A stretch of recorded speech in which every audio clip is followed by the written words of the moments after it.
Welcome to The Dark Side with Verity, a podcast where we dive into all the real and raw transformations made possible through breathwork. We all have a dark side, but it doesn't need to be heavy. And this is why we share stories to bring in the lightness, to lift the load, so that we can all feel a little less alone and know that our stuff doesn't define us. And we move through this lifetime with more ease and grace. Let's dive right in. Welcome back to another Season 2 episode of The Dark Side with Verity, and we are going to discuss safe facilitation today. It's something that is very important to me. I hold it with such high regard because, for me, for obvious reasons,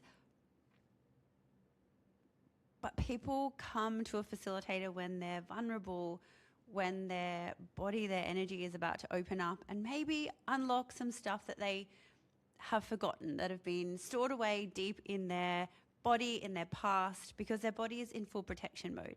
So if we are pushing and forcing that out and someone is not quite ready, that's when this becomes unsafe for people. So I want to discuss trauma-informed facilitation so that you guys have an understanding of what you're getting into if you sign up to a breathwork course, a session, or if you want to become a facilitator.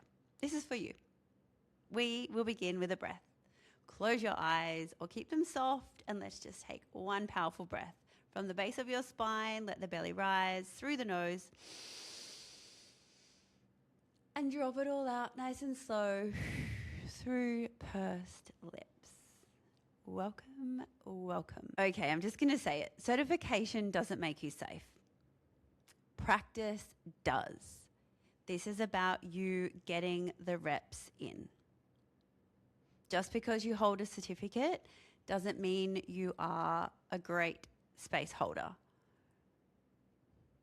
What makes you great is if you've done the work first and it's embodied. And being trauma-informed is not understanding textbook trauma. Trauma-informed is lived experience. It means you've put in the work to understand the person you're holding space for in front of you. Technique doesn't come before safety. The way that I train and teach is that you read a person's body, their nervous system, before you drop them into any breathwork session. Because not everybody is ready to go full bore into a breathwork session. You may be someone who's in survival mode 24/7 for the past 20 years of your life. Maybe your body doesn't know safety. We need your body to know a safe line. We need your body to know its safe baseline. That is what's important. The whole viral sensation of doing breath work, I hope, is kind of over and people are understanding how important this practice really is and how important understanding the safety around it is. Because to be a trusted facilitator in this industry, you need to know how to hold space. Having an understanding of intensity and capacity is really important, and how regulation is trained and just not assumed. Vidya prioritizes embodiment over performance. I would much rather see my facilitators, my students, understand the person in front of them rather than pop them into 20 different breaths, nail their certification, show me that they can do all of these types. I already know they can because in the 14 weeks, I've watched them, I've seen them. What I really look for is that they read the person in front of them. So if a person comes in for one of their practice sessions and they're like, cool, need to tick this box, need to do a conscious connected breathe for 20 minutes plus a 20-minute meditation, and their person is not ready, to me, that is not a pass. You're not good just because you can tick all the boxes and do all the things. You are great if you can understand what the person is going through in front of you. If you can remember your first breakthrough session. I know that every facilitator has that moment. It's generally the reason why you start teaching breathwork, is because you see how powerful this tool is and you're like, that moment changed the whole course of my entire life and how I look at healing and how I was able to really navigate this myself, because it's the moment where I took my power back. That moment, that breakthrough moment, if you haven't had it already, maybe you've had like a minute taste of it, where for me it was 10 minutes on the beach, conscious connected breathing. Like that was enough for me to be like, what is this? Everybody needs to know how to do this, even if they only do 10 minutes in their life. So having all these certifications, they don't mean shit. I can say that wholeheartedly because I was a certification collector previously. It's why my training is so in depth, because it has all of those that I never embodied previously in this training, the bits that actually make sense. Because I don't want you to be like me. I don't want you to be like anyone else. I want you to be you. And that's the part that takes time. That's the part that you become trauma informed because you've done the freaking work. Yes, I teach you all of the capital T traumas, the list of all the traumas. I know that you've probably been through your own, and that is what really matters, of how you overcome that, how you watch all the other students in the training with you overcome their traumas. There's not one size fits all in this. One thing I do know is that you all need to know how to regulate your nervous system. That even in itself is different for everybody. Because for some people, sitting in silence straight away is near impossible. So understanding how to get yourself or your clients to that point, that's the really cool part. And that's where your embodiment matters. Like, ditch all this convulsing, shaking stuff that looks, look, I don't even think it looks cool, looks cool on Instagram. It's not. It's basically people being re-traumatized. Not all the time. It's why I wish people, before they post, really knew what they were doing. Because showing people this stuff, like anything, it pulls up comparison. One, it terrifies a lot of people away from breathwork. And that happens maybe 5% of the time. No, maybe not even that. Especially not if you're first trying breathwork. It's something new for your body. So you're dipping your toes in. Maybe you feel a little bit tingling sensations in your hand and you experience some tetany. Maybe you have a beautiful, big, cathartic crying release. Maybe you remember something that happened to you years ago and you're finally ready to let it go. Maybe your body doesn't even move the first time. Maybe no sound comes out. That's probably more realistic and it's a lot more safe. So with all of this trembling, shaking stuff, yes, it is possible. Does it need to happen the way that Instagram probably has shown you? No. And what is actually very scary is that a lot of the stuff that I'm being sent or being shown is people that have been through some really traumatic stuff. They're then doing this like really forceful, pushful way of getting it out of other people. And I'm not saying that their intentions are wrong. It's probably just what they've experienced. And maybe they felt a little bit lighter at some point after. Is it the safest way? No. Will their clients come back and will they have an integrated daily practice that's actually going to change their life forever? I can't answer that. I hope they do a daily practice. I hope they really anchor into something that is going to be fulfilling and life-changing, because I speak from experience. Like, I used to search out one thing that would work, another thing that would work, and was always outside of myself. The aim is to find something that you're going to do daily. It's like going to the gym or a movement practice. Do you go for a walk every day? Do you do yoga every day? Do you do the gym? Probably not the same thing every day, but some form of movement, yes. You realize that that's going to change your life, because the most important thing when you get to 85 years old is that you looked after your body and your health. Same thing. If you are going to get to 85 years old and look back and think, I'm so glad I looked after my nervous system, my brain health, because my mindset is mint. This is the stuff that's really going to matter later on. Maybe I say this because I'm in my 40s now. Shit. Have I become one of those people now? Probably. I'm okay with it. Because I probably wish I listened when I was younger too. Your health physically, your health mentally and emotionally is what's going to matter later on. So how you start your mornings and your days matters. How you facilitate breathwork and how you participate in breathwork sessions matters. Because if you walk away thinking, I am never going to do that again, someone has ruined your experience. And that sucks. If you walk away thinking, I felt lighter, I had a big, beautiful release, I felt safe in my body, I'm going to continue this practice daily because I can see the benefits and results, that's what we're after.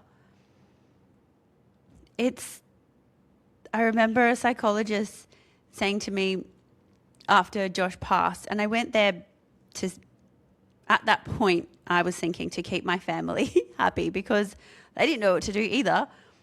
He asked if I felt like killing myself. First of all, I could barely hear what he said. So I was like, what? And I was quite rude at this point. Like I just had no care at that point in time. I was so deep in shock and all of the freeze situations. And I just remember thinking like, have you ever lost someone? Because that's not how I would ask someone. And the way he went about it just like made me so angry. And I just remember thinking, why are you a psychologist? Why are you a grief counselor? Have you ever lost someone? Or I don't know, I just felt he was in the wrong profession. So if you want to facilitate, I always want to make sure you're in this for the right reasons. And your reason why is either that it was of a need, like you wanted to understand for yourself and you've overcome something. Or your why is that you want to help your kids because you've been dysregulated for so long of your life and you want to make sure that they don't feel that same intense feelings. You want to be able to show up as the best version of yourself for your partner. There's multiple reasons of why, but it's really important that you understand yourself why. Not because it's a cool certificate to have. It is a really cool tool to have. You just need to be doing it for the right reasons, because that is what's felt moving forward. Maybe it just grinds me the wrong way because I'm just rebel in this sense. But when people have all the boxes ticked, but they actually don't have any humanness in them, it annoys me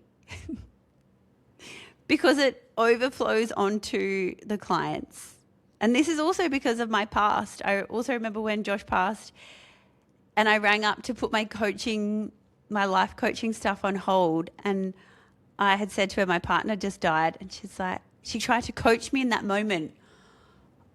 I thought, who the fuck took your humanness away? This is not the moment to coach someone.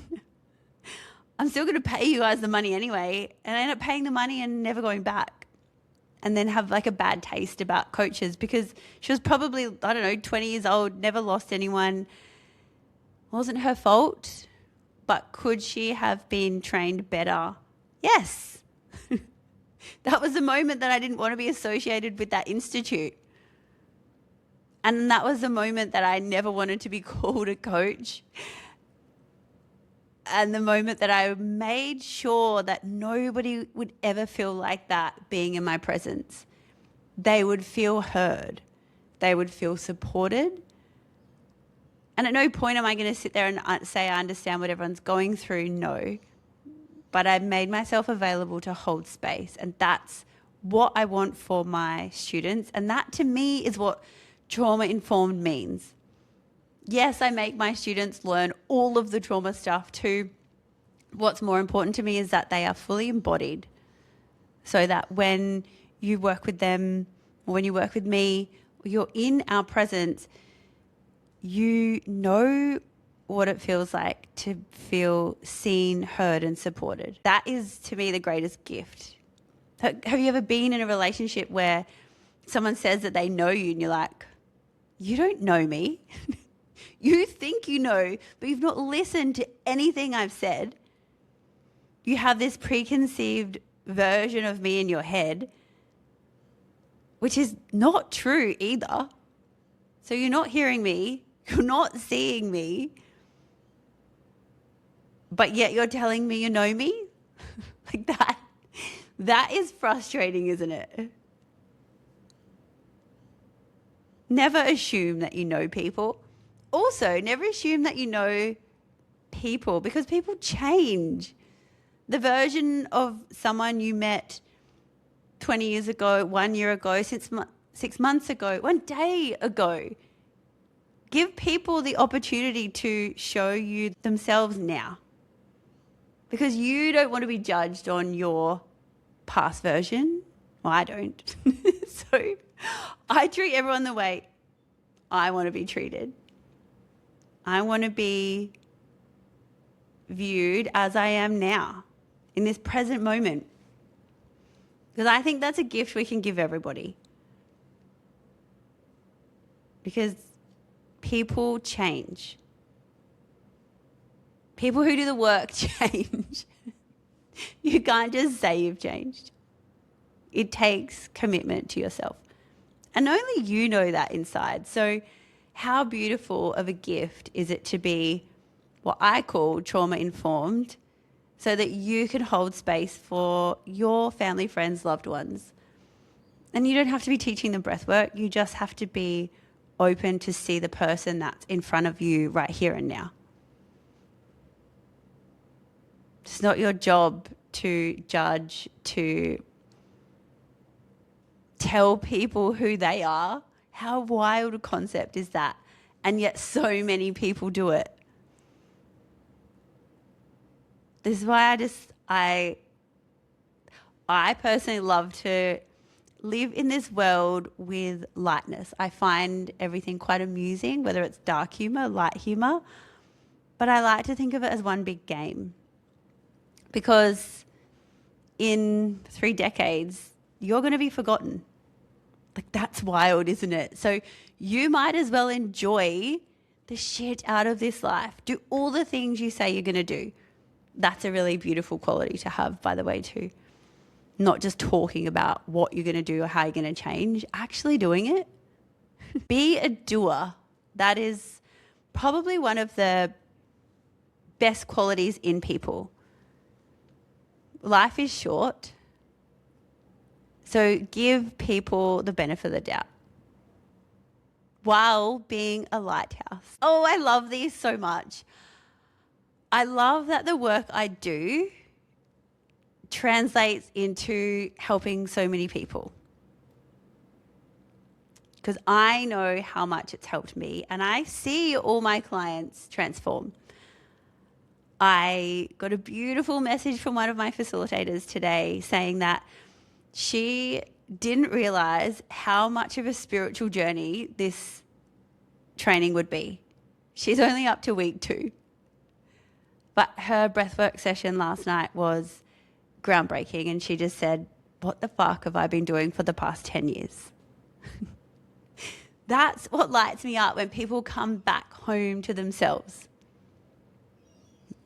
This is what it's all about, loving life. Ciao. That is a wrap, The Dark Side with Verity. Thank you for joining and being here to support our guests as they move, shift and share through real transformation, sharing their stories from the darkest of places, allowing you to see their light. This is where the change will happen. You know the drill. Like, share, chat about it, connect with us. We're here for more, and you know it.